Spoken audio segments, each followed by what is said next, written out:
Let's welcome Dal Babu, former Chief Superintendent at the Metropolitan Police. Hello, Dal. Hello, John. So there's the news. The Met are telling us they won't be turning out for incidents involving mental health unless there's an immediate threat to life. It's a pretty dramatic statement. What are your thoughts on it? Well, I mean, it's very interesting hearing Zoe talk. I was an operational police officer, and I don't think I was ever prepared for dealing with mental health issues.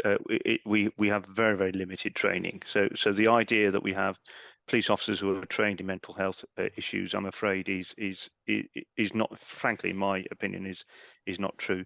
I think the challenge has been over the years that the police have been expected to do more and more. And if I just give you one example, John, one of the last things I did as an operational police officer when I was a borough commander was to go out with officers about a decade ago, and we got one call to a man mentally ill on a roof threatening to jump, and the officers I was with, we arrived first. I remember climbing onto the roof, managing to stabilise this man and sort of bring him inside to the building. That was relatively straightforward. Yeah. Actually, we then went to A&E, and the officers were there for 16 hours. Yes. And so there's a protocol that says that you hand over people who are unwell to the authorities. I'm afraid that's where the rub is. And I think increasingly police have, over the years, have been asked to do more and more calls. So if a crisis team has a challenge with somebody not turning up, they might say, can you do a welfare check to the police? And the police are obliged to or are undertaking that.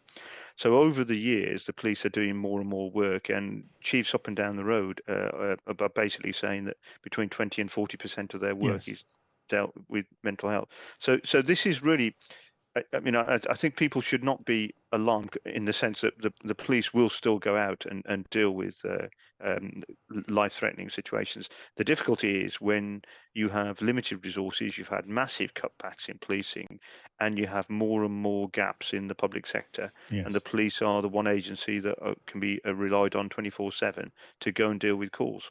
Right. I completely get that very clear argument from the point of view of a former officer who says that your fellow officers should do what they're best trained to do, what they're best equipped to do. The thing that their resources available to the Metropolitan Police allow them to do. That makes perfect sense. But we're talking about the world as it is.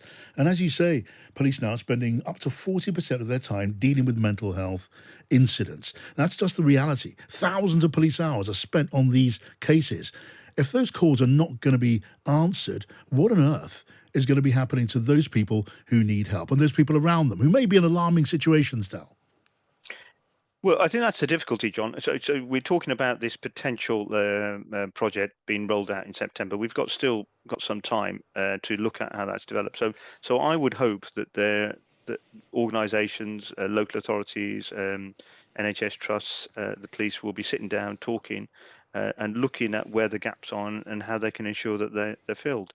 So there's been a sort of a mission creep over the years where the police have been utilised more and more. So the example I gave you of two officers for 16 hours with a person who's unwell, what the protocol says is that the A&E Accident and Emergency Department would provide somebody to look after those individuals. Now, if the police walk away, then what you may have is that person going missing and may come to further harm. Yes. And then it becomes a missing person report. So I think part of this is about understanding the lack of resources that there are.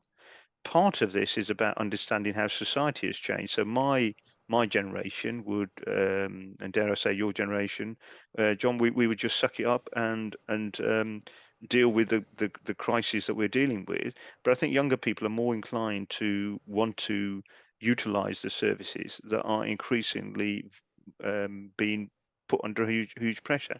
I think the other aspect is the rub between different agencies. Now, so how effectively are the police working with local authorities, with the voluntary sector, with the NHS? So all of that comes into it.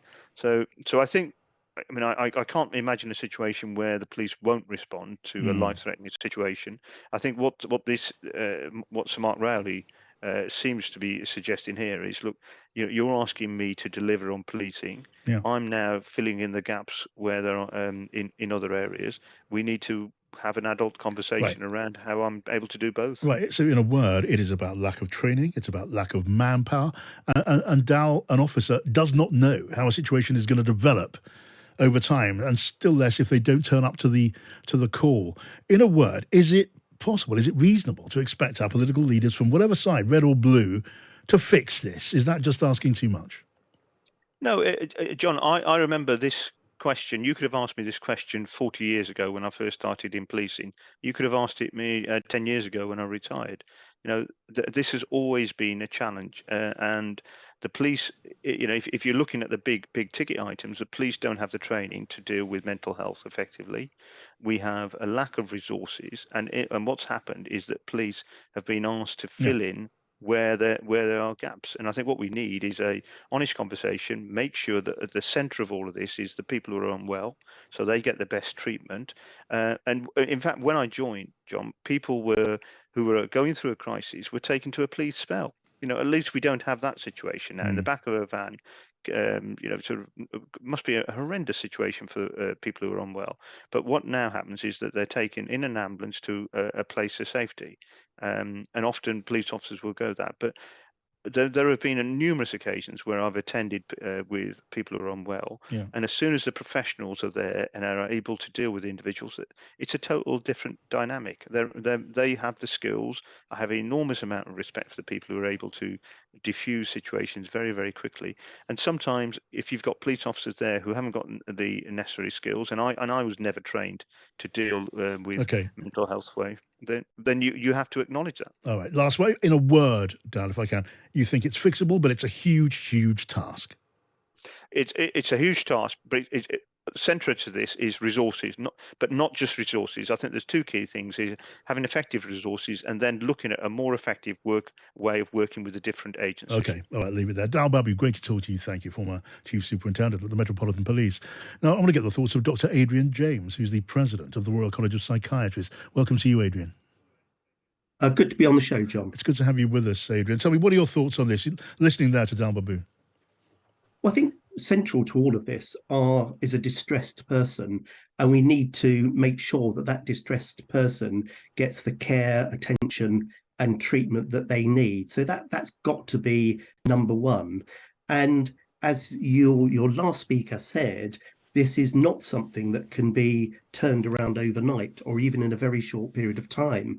And Well, can it be turned around, Adrian? Can it be turned around? I think it can be turned around, but it certainly can't be turned around in the sort of timescale that Sir Mark has just put out there unilaterally, because there are real people with real needs who may also be a risk to themselves or others that need a response. Now, we've been saying for years that mental health services are underfunded. When we do have targeted funding, it makes a huge difference to the service that can be provided for patients. And with our crisis services, there have been some very good initiatives, but do we have a comprehensive range of crisis services that can respond in the way that the police respond at the moment? No, we don't. So dealing with mental health incidents is inevitably, Adrian, are you arguing, is inevitably going to rely on the police, and for a considerable time to come? It's always going to be part of their work. There are always situations where an individual needs a very quick response.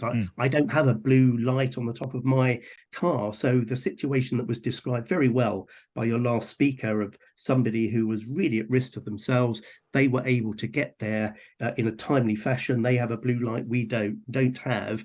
But then what he did say, I think, was very fair, that if you take somebody to a place where they can get the care and attention that they need, you need a very quick response. And at the moment, we don't have sufficient resources where we can be there and do these assessments very quickly. If we did have those resources, it's money, it's planning, and particularly around workforce. We can't magic up mental health professionals. It takes a while for for them to be trained. And in fact, we're waiting for the government to release the workforce plan for the NHS, and it's precisely this sort of issue that workforce plan should be addressing. Right. So the leader of the Metropolitan Police, I think you're arguing, is simply being unrealistic in what he's saying about doing away with the bulk of these police calls in the immediate term, by I think it was September. And politicians who were talking about solving it, easy to say and very hard to do.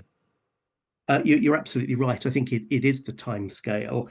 And we have been working with police nationally. There is a working group with NHS England, and I think this has come a bit out of the blue, really, to everyone. So there are complex issues that need to be worked through. There are scenarios you need to plan for, exactly what's happening. The scenario that was just presented, but there are scenarios also where you have neighbours very concerned about somebody in their own house. What happens? What powers do you have? And one thing that Sir Mark hasn't said is that there are powers that the police have that we just don't have. So, for example, if somebody is acting in a very sort of disturbed, worrying fashion in a public place, and it's thought this may be something to do with a mental health issue, the police have had powers under Section 136 to take that person to a place of safety so they can get an assessment. At the moment, mental health services, we don't have those powers. So there are legal issues, there are timing issues, there are planning issues, and there are workforce issues. Right. Are you, Adrian, worried that reining back the level of police response to these cases as is now planned, will that lead, are you concerned, will that lead to harm? Will that lead maybe to loss of life? I think it's a very real risk. At the moment, if Sir Mark is saying in all of those situations, mental health services, or the health service more generally, will just step in, we are not in a position to do that. Well, so that's clear. And let me ask you this last question. How confident are you that any political leader, any party, will fix this problem when it comes to the policing or health provision? I think for many years, parties of all persuasion, we've lobbied for more resources. I don't think any of them have really quite met those resources. We've got a general election coming up. It's a good opportunity for each and every party to stand up and say exactly what they would do. Will they fund mental health services? We've got a huge treatment gap. Will you believe them as and when they do? Well, you always have to be hopeful. And we know that when mental health services have been funded, when there've been good projects, we've had a revolution in perinatal mental health services. That's mental health services for women around the time of pregnancy. They were really pretty well didn't exist, and we've now got comprehensive services. So we must always be hopeful. We must always make the case. We have plans that we could actually put into action if we have that workforce planning, if we have those resources, and we have the political will. Well, I'm John Pienaar, and if you found that interesting, we are here each day, Monday to Thursday, 5 o'clock till 7 o'clock on Drive, and from 7 till 8, Pienaar and Friends, where we discuss the big stories of the day each day on Times Radio.